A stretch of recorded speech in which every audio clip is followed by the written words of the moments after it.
Three, two, one. Welcome to Toronto TV. I'm the host, Joseph Lau.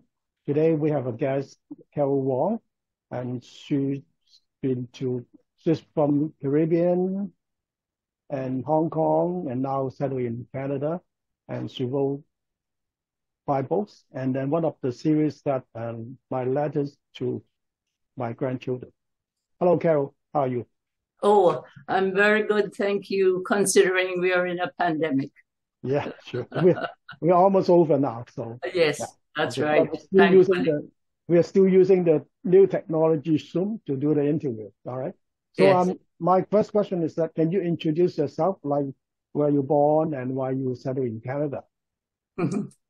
My name is Carol Wong, and my Hakka Chinese name is Williams-wong.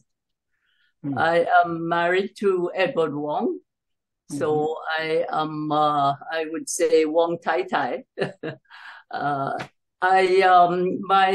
My parents are originally Hakka immigrants. Actually, my ancestors, many years ago, since 1938, when slavery was abolished, the British needed indentured laborers on the sugar plantation. And so they had drafted the Chinese from Hong Kong. And my Hakka ancestors were one of those who went to Jamaica during the early 1900, because slavery was abolished in 1938. Okay. And then over time, they when the contract was over, they were allowed to stay or go back to China. And at that time, they were, I guess, the start of communism in China. So my ancestors decided to stay as young men. And so they went naturally went into business, because they were not really cut out for being manual laborers. So the business, of course, thrived because the Hakka people work very hard and they save very hard. So as a result, the business grew and they needed help. So they sent for their relatives, especially their young nephews, like my father, who came eventually to help in his uncle's shop. And as a result, he learned to speak, I guess, Jamaican patois and English to open his own business, got married, and then I was born in Jamaica, myself and 5 other siblings. So that's my original history. But I'm very thankful that I grew up in Jamaica, because we learned the Jamaican culture and as well received excellent British education. Okay. So that's what I think contributed to my writing and being part of I guess you call it the National Archives of Canada book project in 2017 to celebrate the Canada 150th anniversary since Confederation. Okay. Then they wanted stories of immigrants as a project for their archives. So when I was interviewed, they realized I came to Canada 3 times. So they asked me to write 3 books. And by that time, I was a grandmother, so I was very pleased to pass on my stories in books and actually letters to my grandchildren. So my first migration was after the, as I said, excellent education in Jamaica for high school. Then I went to the Montreal to university. And my husband, at the time, my school friend, also went to McGill University. So this book 1 tells all that, because then after graduation, we eventually got married and went back to Jamaica and lived a very I would say by that time, luxurious because of all the sacrifices of the Hakka relatives and helping each other. We lived a very good life in Jamaica. It was, you could say, paradise. Okay. In a tropical country with summer all year round. Everybody goes to Jamaica now, so they know what I'm talking about. No snow, right? Yeah, no snow whatsoever. Yeah. But I did get the experience from living in Canada in the 1960s when we were in Canada. So we also, my husband practices engineering, while I also got a job with the airline and, of course, helping the family business, which by then had grown from little Chinese shop to a supermarket. Okay. And then in the 70s, there was political turmoil in Jamaica that caused the middle-class people in Jamaica to leave, and of course, the majority of Chinese. Mm-hmm. So this is what ended book one. Okay. And then now I proceeded to go to book two, which tells of arriving in Canada. Again, the second time. Yeah. And then by that time, we headed to Montreal because we had such a fabulous time in Montreal. But then they were having the separatist movement. Mm-hmm. So we figured we wouldn't jump from one fire to another. Okay. So we packed up our belongings. Actually, the trailer was not even unpacked. So we headed over to Ontario. Mm-hmm. So this is getting to Ontario.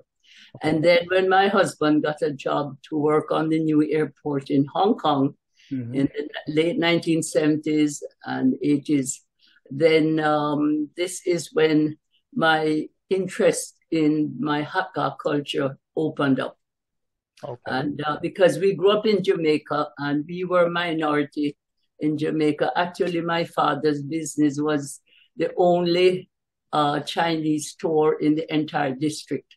Okay. So I was the only Chinese. My siblings and I were the only Chinese in a school full of Jamaicans. Mm-hmm. So we didn't have much of a Hakka culture except in the home.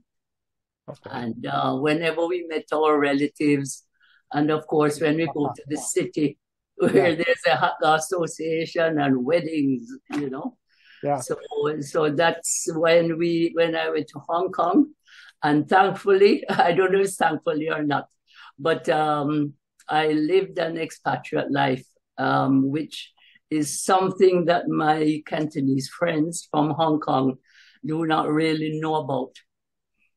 Because my husband worked for an American company, we lived in Braemar Hill, which is Braemar Hill Mansions, which I will try to say in Cantonese, Choi Sai Wu Dai Ha. Oh, yes, in Batgok. Yeah.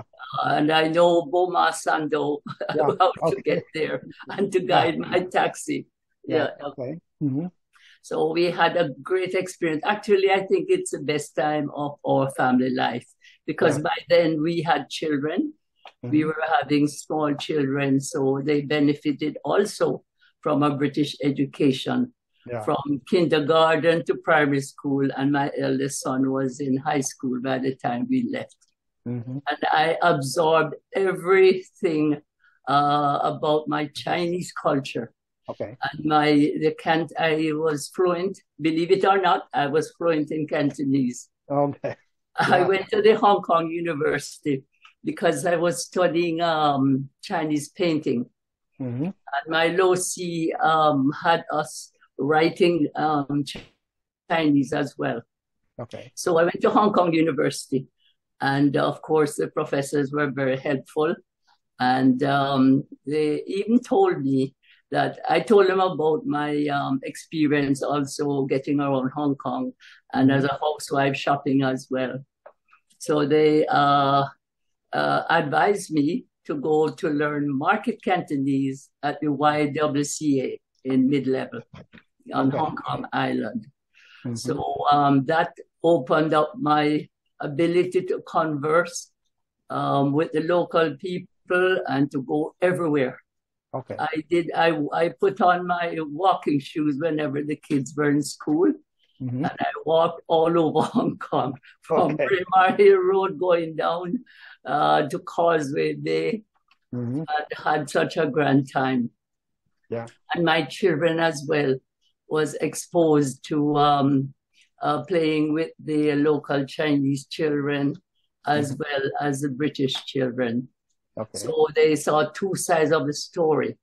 Then, to our good fortune, Deng Xiaoping started opening the doors around 1979.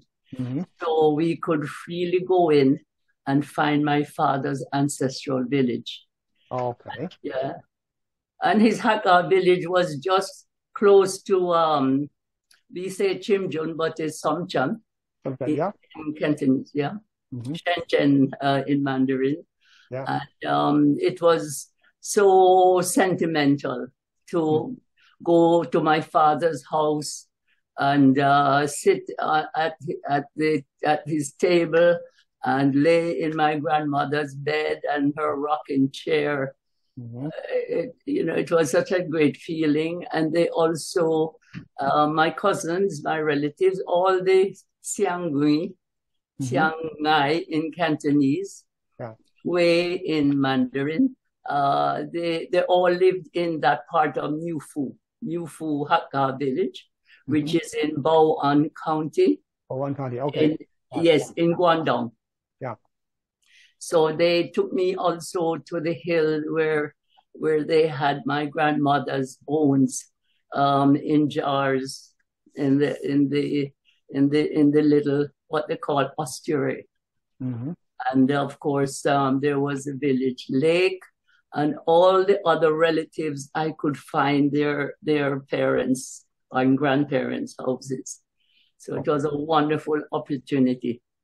So needless to say, every time we had visitors or we had time, we could easily take, at that time we had to take the train to Lowu and then cross over and to get a minibus at the time to get to our village, about 3 miles away. Yeah.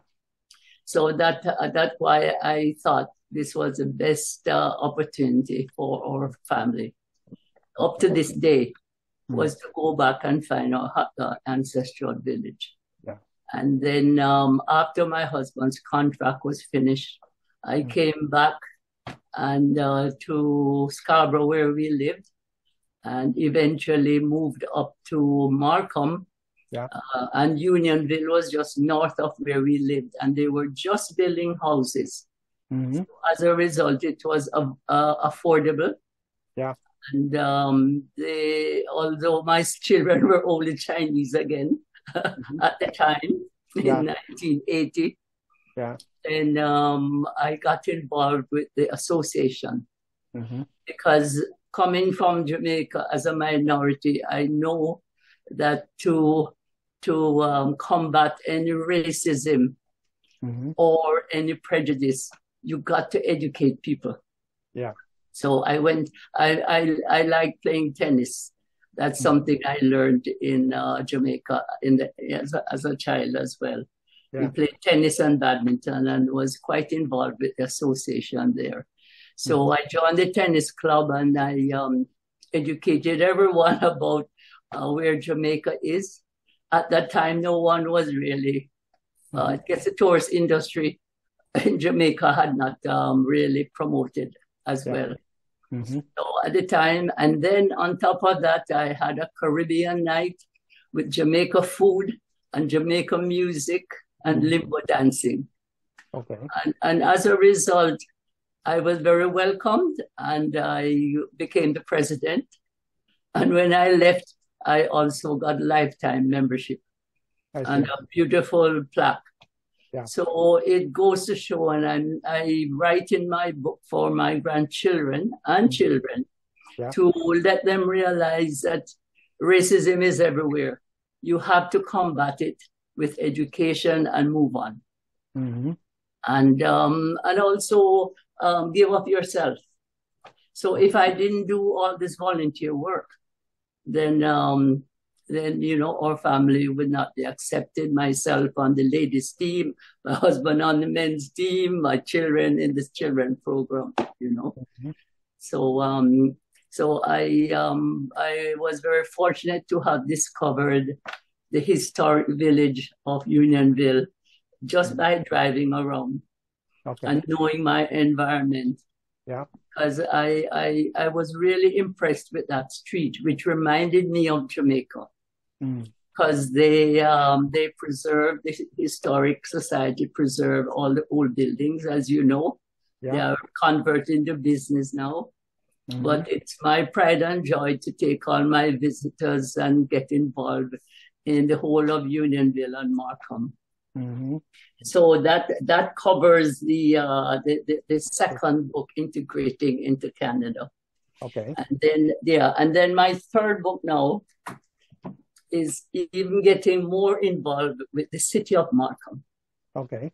And also with the Hakka Association. Since I came back from Hong Kong, with my Hakka awareness awakened, I became president of the Chungjin Hakka Association. Mm-hmm. And I was successful in getting the Jamaican Chinese to come together. Mm-hmm. And we had classes because most of us were not fluent in our Hakka dialect. Yeah. And cooking and dancing and music, you know, so it's actually continuing. Okay. And with the city of Markham as well, I got involved in the Markham Olympic bid.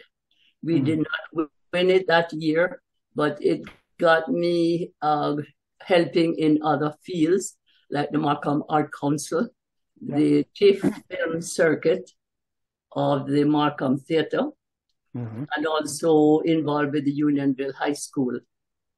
And and being with the tennis club as well, the current mayor, Mayor Scarpetti.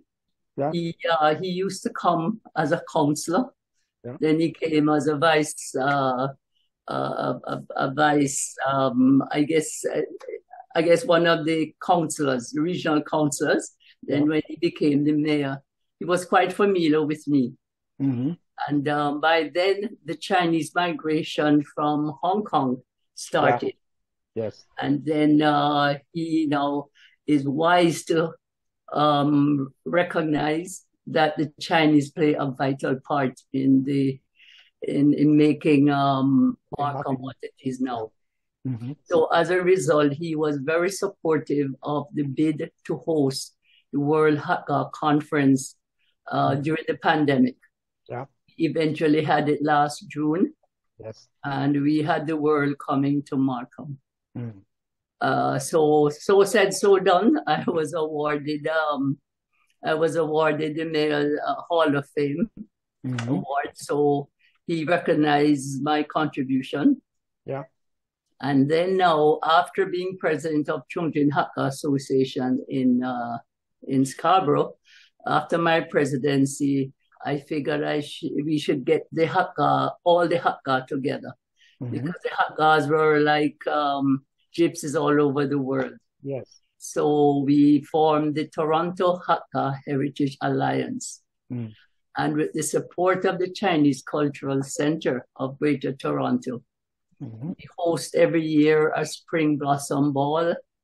And we became part of their Scarborough Summerfest with our Toronto Hakka Festival on the Saturdays of the weekend.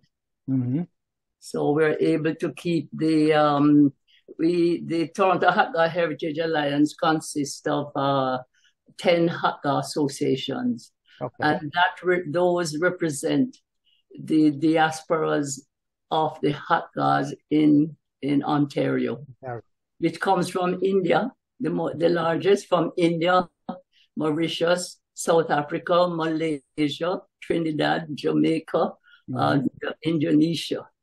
Okay. So this is what we are currently doing.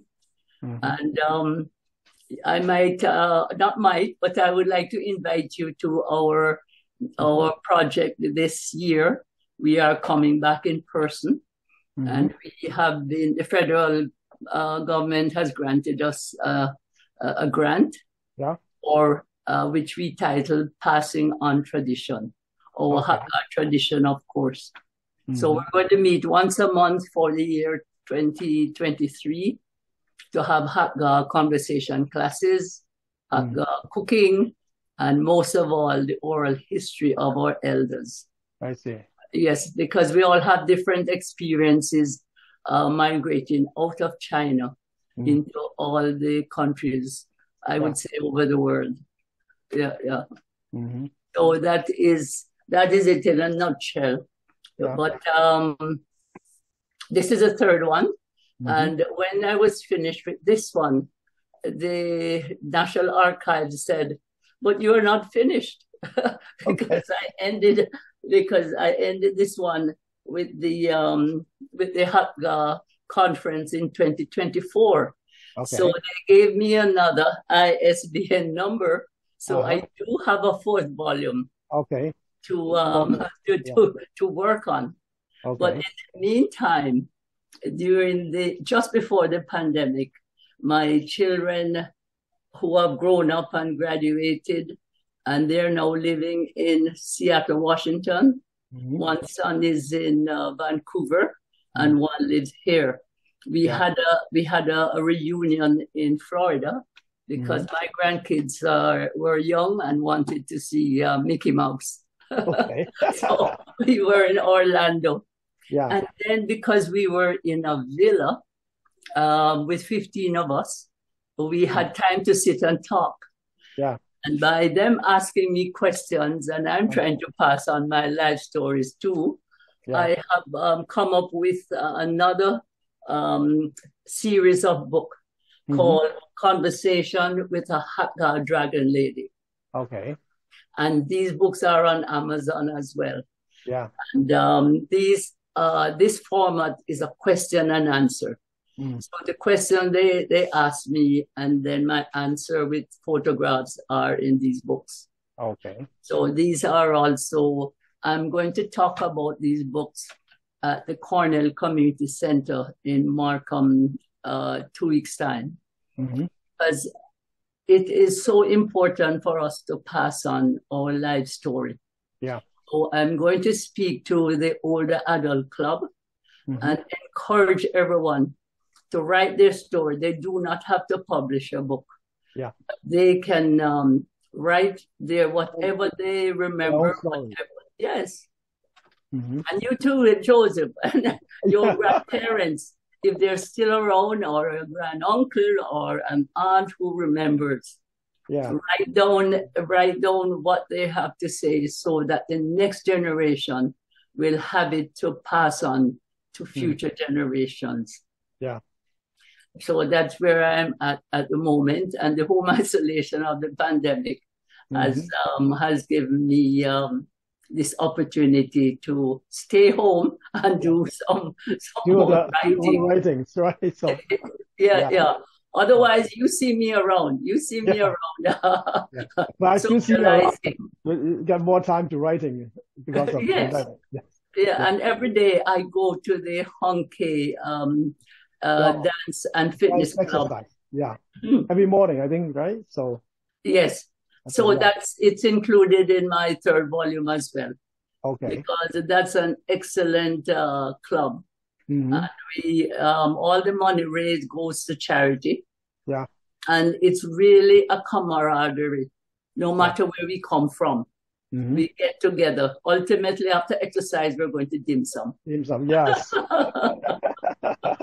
I think that's held in King Square. Is that right? We go to King Square and also in New Kennedy Square.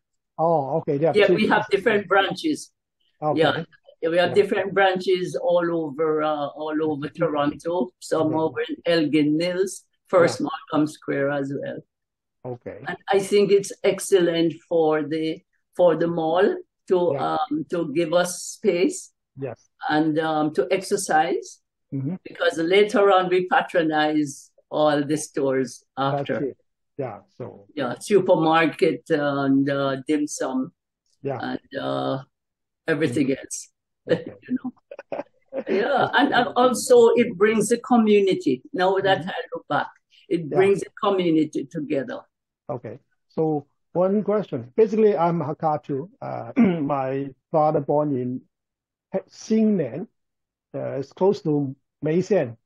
Meixian. Yeah. Yes. Yeah. So I only been to my, Xingnan one time when I was about a teenager. My father brought the whole family back to the place where he was born. Yes. So at that time, the traffic in China is so bad. You mentioned that then we cross Luohu, go to Shenzhen. Yes. And then take the bus from Shenzhen to Xinnan. Okay. That's yes. I remember probably that's about 8 hours time, just drive. So, yes. And then, in the Chinese New Year, we got lots of like luggages sitting on my lap and then bouncing the road. The road is too bad. Then I talk to myself, say, hey, China is a poor. I mean, at that time, the condition was not good, not so modernized. Yes. So why bother? We traveled 8 hours bus time to go back to a village that's so rural, so not so modernized. All right. So I keep complaining. Of course, I don't complain to my father. I just talk to myself. Say, hey, that's the complaint. But at the time, when the bus passed through the field, then I smell a little bit different taste of the land, the earth, the mud. See, it's something different. It's different from what I smell in Hong Kong. Okay, probably that's the hometown smell. Right? And after that, then I never had a chance to go back to the hometown, the home village. But my brother did. Yeah, we still have some relatives in their places. All right. So, but at the time, I really do appreciate that you have the time, resources to write down your lifelong history, lifelong journey, right? So, as I run my TorontoTv, at one time I have an idea saying, why don't I shoot a documentary about my family, my relatives, my uncles, my mom, my dad, because they were born in China, moved to Hong Kong. Now my brother's in US, I'm in Toronto, my sister in Vancouver, and also still have some relatives in Taiwan. And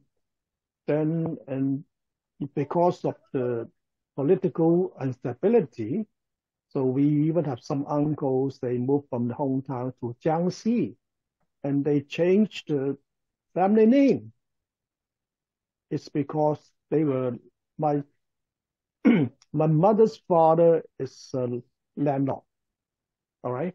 So he was badly treated during the Cultural Revolution, something like that, or the change of the political scenario. So that means some of my uncles, they have to change family name and move to north, to Jiangxi. So that I think Jiangxi still have some Hakka heritage over there. Oh, yes. Yeah. Actually, the next Hakka, we hosted in Markham. For the first time in Canada, we hosted the 31st World Hakka Conference. Yeah. Now, the 32nd Hakka Conference coming up in November is going to be Jiangxi. Yes. In Longnan. In Longnan. Yeah. So, yeah. So then I talk, and then I show my idea of making a documentary about our family, and my brother strongly objected. Okay. Yeah. When we look at the history, we have happiness, but at the same time, we may have sadness, right? Are we going to tell the sadness, the conflict, the misfortune in that history? So, all right, the question back to you, you mentioned that racism in your books, right? Did you put in those unhappy times in your books? Yes. We put it in because it's life. And we're happy. We're not happy all the time. Yeah. There's sadness and also how you overcome it.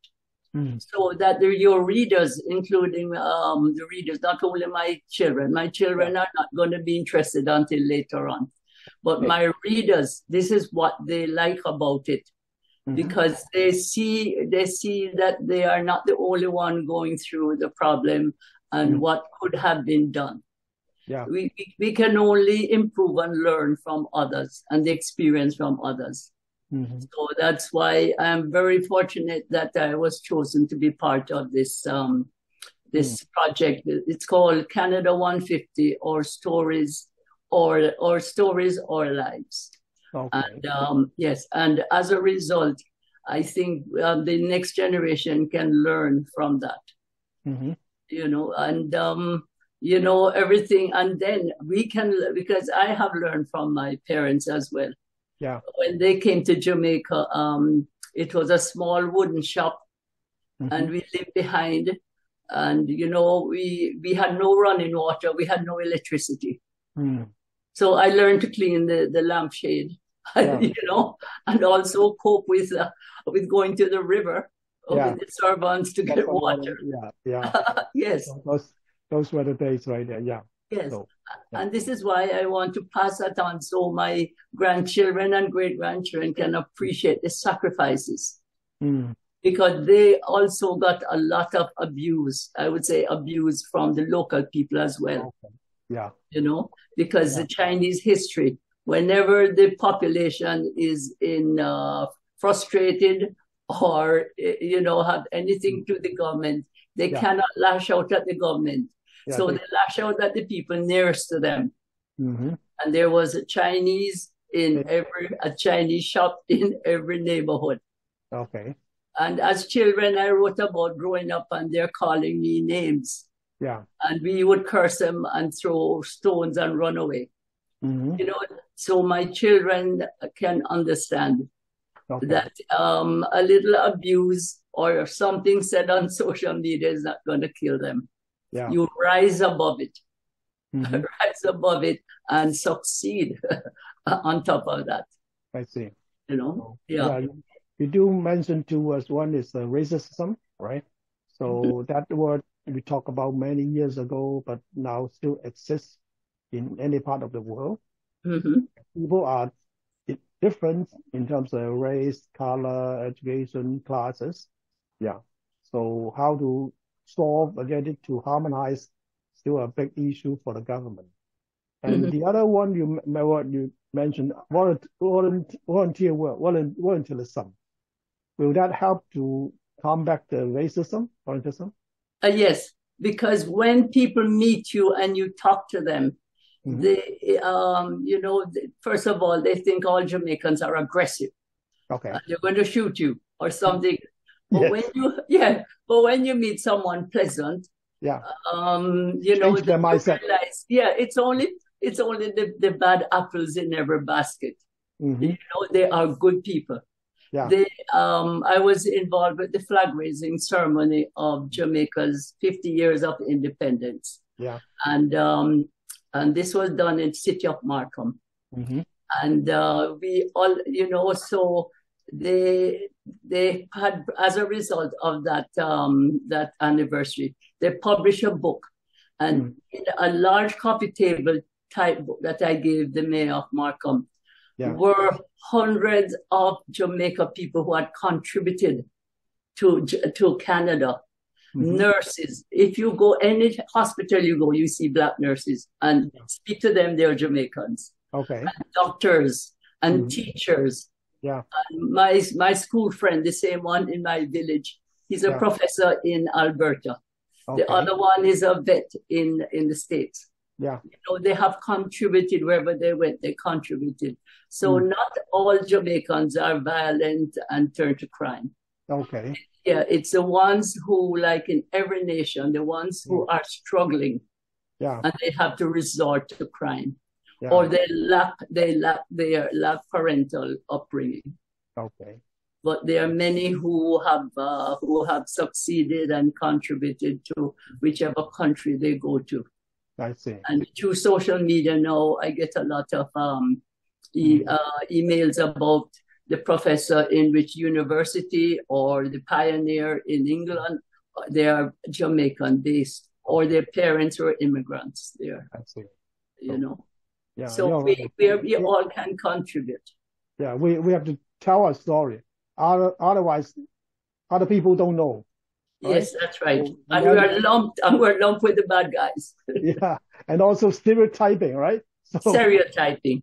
Yeah, so that's the thing. Yeah, you don't speak out, you don't tell your story, you don't tell people how we contribute to Canadian society. People don't know, right? So and that's the habit of the older generation. Mm-hmm. They are humble. Yeah, they always say, keep quiet. Yeah. Every time I go, my father tells me, don't give trouble, don't give trouble. Mm-hmm. You know, so as a result, the pandemic has taught us to speak out. Yeah. The important thing is speaking out. Mm-hmm. That's why some of our stories are not told. Yeah. Because like my aunt, it's not a pleasant, they did not have a pleasant life. But they think by forgetting it, mm-hmm. it will be okay. And move on. But they don't want to talk about it. Mm-hmm. You know? Which you know, Joseph, as a next generation, mm-hmm. we have overcome that. Speak about the good experience, the bad experience, mm-hmm. and so forth, because someone will learn from it. Yeah, yeah. So, but you are so lucky that you got support funding to have your story told, to have your books published. But on the other hand, everyone has their own story, right? Do you recommend that they tell their story, write something for himself, herself, or for the kids? Yeah. It doesn't matter if it's published or not, right? So that's right. Yeah. And I met also a few little groups who are doing self-publishing. Okay. Because I've forwarded a few people to them mm-hmm. who can do it on a small scale. Okay. Because with Amazon now and the media, the social media, you know, with mm-hmm. the computer now, things are possible. I see. Because even the book is a Canadian project, but it was printed in the States, coming up from South Carolina. Okay. Yeah, yeah. So, you know, the world is shrinking. Yeah. You know, so there's no reason why. But I have written other books as well. When my father passed away, I wrote about his life. Okay. Because he used to tell me, but I didn't listen carefully. Yeah. You know, you hear your parents talking and they say the same thing over and over. You know, some people, like my aunt, don't want to talk because it's bad experience. You know, it will go away. But my father had good experience because he was from a village. Yeah. And a village that kept us cohesive. Mm-hmm. And I'm trying to do the same thing. So I'm doing the same thing as well by you know, by telling or just telling someone, because mm-hmm. nowadays like I am not that computer literate. Yeah. Your grandchildren can take. And then, as I said, I had done before, and all I did was to staple it together mm-hmm. to create a booklet. Yeah.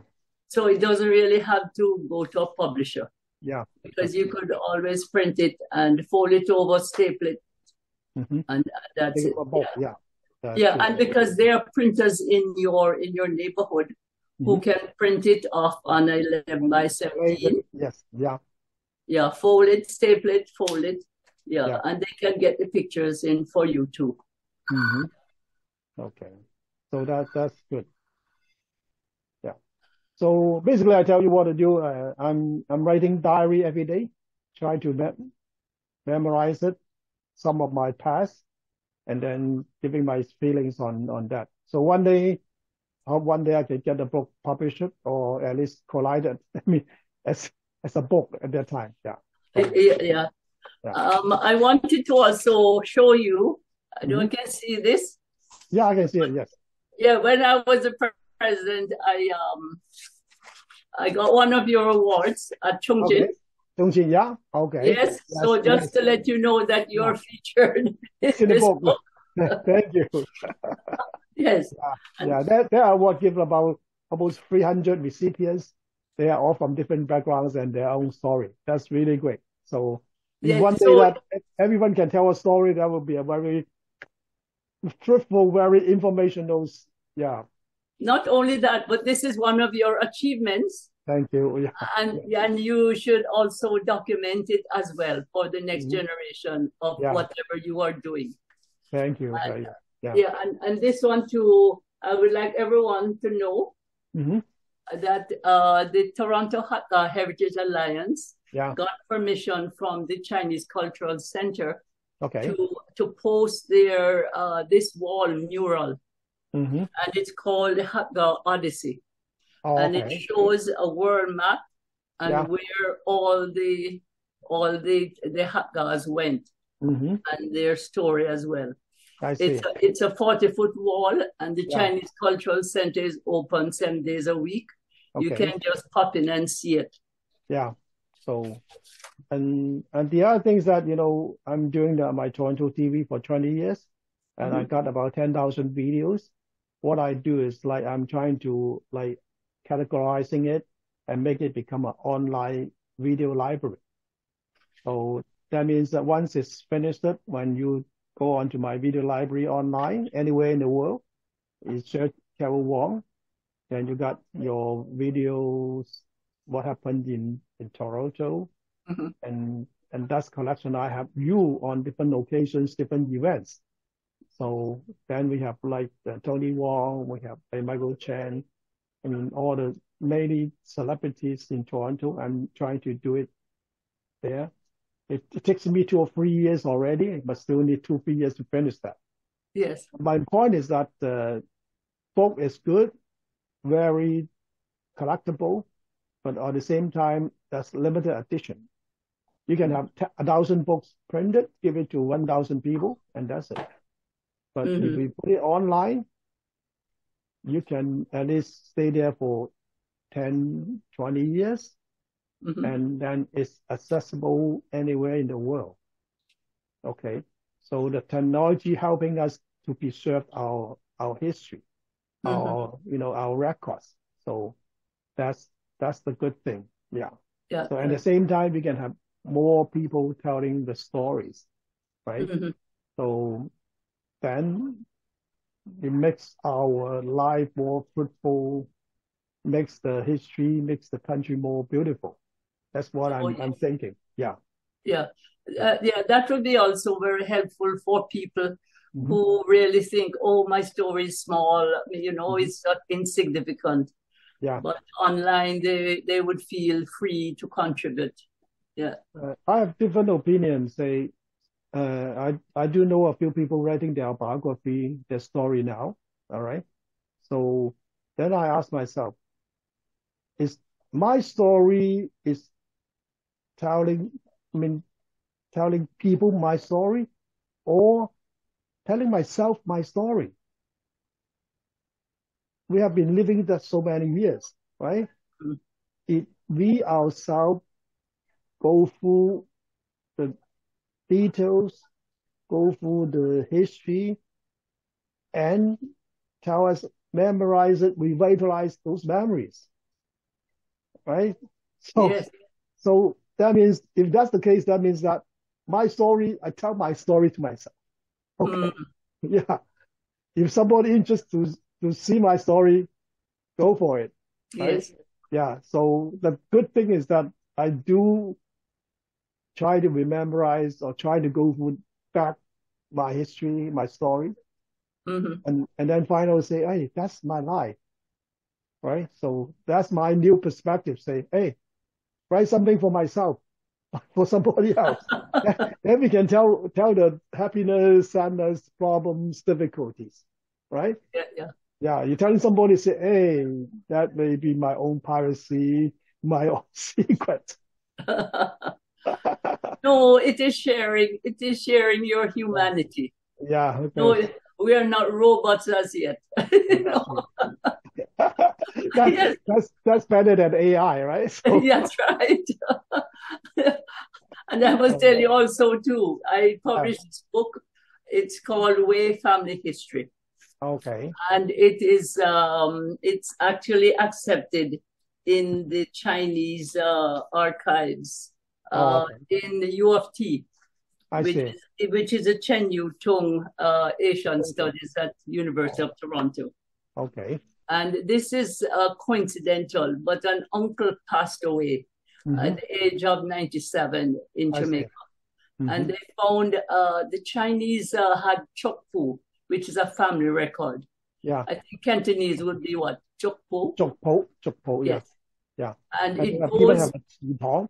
They have yes. So those chokpu is put in, I mean, stay in the qitong, and they can go through the history. I think if you go back to China, you still see those qitong, yeah.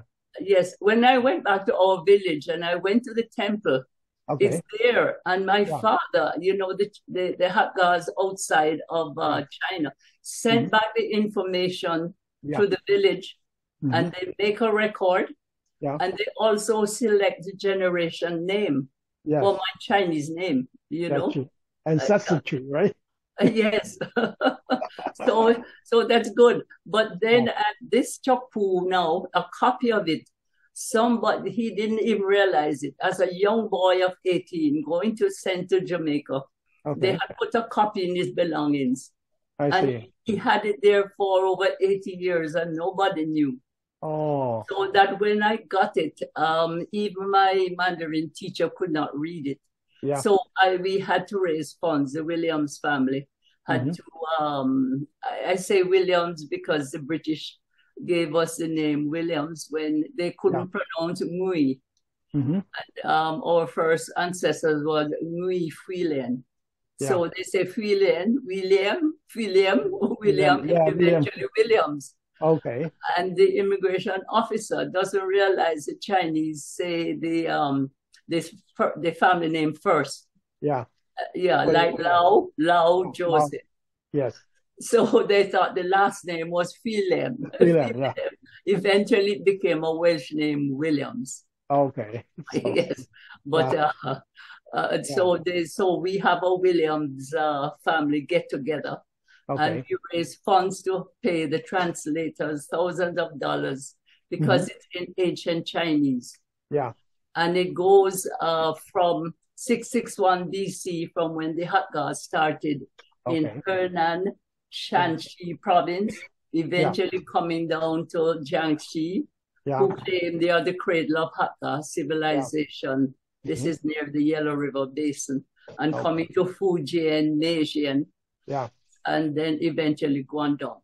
That's true. So this map in the Chinese Cultural Center, this wall map, will show the 5 major migrations of the Hakka people. Okay. Yeah, I've been there. Next time I will take a detailed look about that. Yeah. That's right. And you can see my article about Jamaica. So each diaspora wrote a little blurb on growing up in which country. Okay. And as well, if you come to our, we're having once a month cultural get together with our federal grant.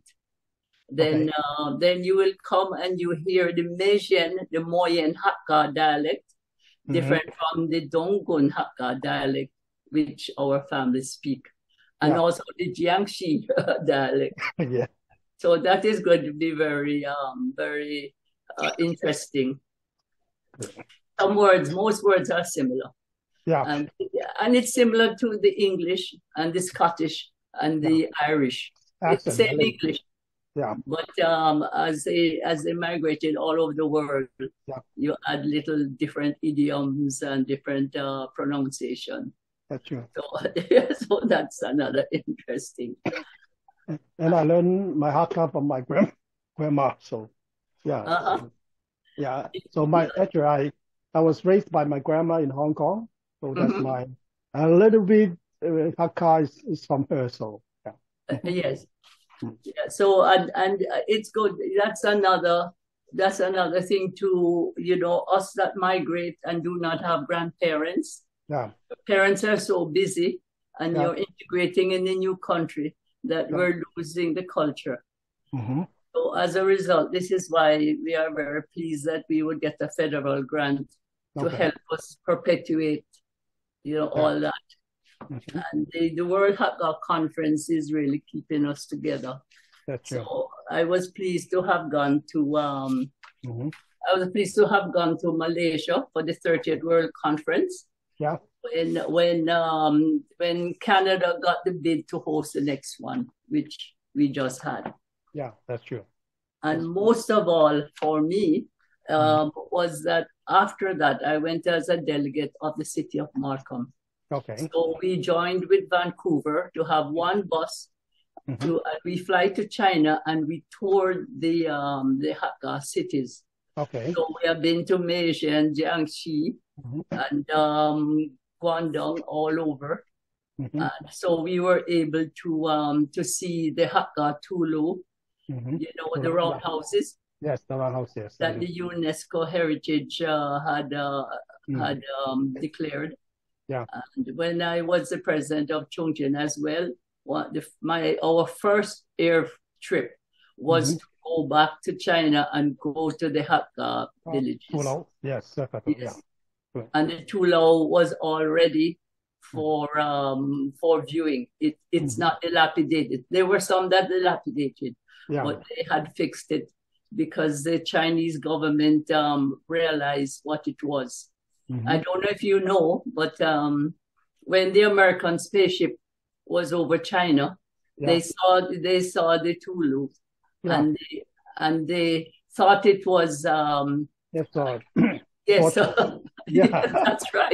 Yes, they thought they bombarded, right? Yes, so they contacted Beijing, and in fear. Yeah, and then when the government went to check, it was just Hakka people living peacefully and together. That's the residential buildings, no? Yes, because it looked like nuclear sites and it looks like a rocket launcher, Kind of things, yes.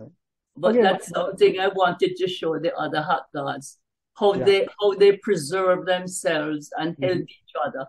Okay. And another thing I emphasize in each book about the three main Hakka values based on Confucius' teaching. First, you respect elders. Second, you help each other. Third, you educate your young. Okay. So I think they have succeeded. When I see my children as professionals. Yeah. And also we're helping each other. I see it in Jamaica. Yeah. If we have a store 6 miles away, you're out of sugar or flour, we send a bag over and lend you until you get your supply. Okay. Stuff like that. That's good things, yeah. So I've witnessed that. And of course, respect for elders. My children know that they cannot call you by your first name. You're either Mr. Law or Uncle. Yeah. Okay. So my last question is that you say you are a Dragon Lady. So you call yourself Dragon Lady or somebody called you a Dragon Lady? What's the origin? Why you become a Dragon Lady? Each of these books are called Letters to My Grandchildren, and they have a subtitle. Yeah. So this is volume 1 is From Jamaica to Canada and Back. And then my second one is now From Canada to Hong Kong and Back. Okay. So my third one now, it's called Becoming a Hakka Dragon Lady. Okay. So in here it tells you that we had a Toronto Hakka conference, just Toronto Hakka conference, not the world. Yeah. So we started that at York University, and they had the first one, and I was a volunteer, and I looked and I learned and I saw what went on. Yeah. So and it's every 4 years. So in 2004, I decided to volunteer. Okay. And when I came on and I saw things were not going right, I like a Hakka woman. I started ordering the men around and getting things organized. Okay. And as a result, they used to say, "Do this, otherwise the Jamaica, the Dragon Lady will be angry. Or they say, Dragon Lady says do this and do that. Yeah. Yes. So as a result, after the conference now, everybody, when we had this celebration dinner, you know, they were applauding thing and they were whispering, Dragon Lady, you know, so forth. But they were praising me because it was a success. Okay. And then I decided, since they were whispering and in fear, I decided to have my email as Dragon Lady. Okay. And then I started making jokes when I became the president of Chongjin, because now all we learned at the conference, I wanted that to go back to this Hakka Association. Okay. And then, and then I would say the Dragon Lady and my email Dragon Lady. So slowly it became a term of endearment. Okay. Because instead of running the 1 week, the weekend, it's a weekend, the conference in 3 days. Now I'm at the association as president for 4 years. And over that time, we have time to be friendly and they see the Dragon Lady is harmless. Okay. All I'm doing is making sure everything goes smoothly. Yeah. So the Dragon Lady became a term of endearment. I see. And I can't shake the reputation. That's good. Yeah. But it doesn't matter because my email is Dragon Lady 2. Because I know Dragon Lady 1 is the Empress Dowager Cixi. And she had done good deeds and bad deeds, but she made a difference in China's history as well. Okay. So hopefully this Jamaican, Canadian, Chinese Dragon Lady will do as well in her life's journey. Okay, good. All right. So it's nice talking to you. All right. Expecting, waiting for your fourth book coming out. And then from your talking, I do see you really enjoy your life and contribute to the country, society, and heritage. Okay. So keep up the work, and then I'm definitely sure we'll talk again. All right. Yes, and thank you for giving me this opportunity, Joseph. Okay. Yes. All right. Thank you. Bye-bye.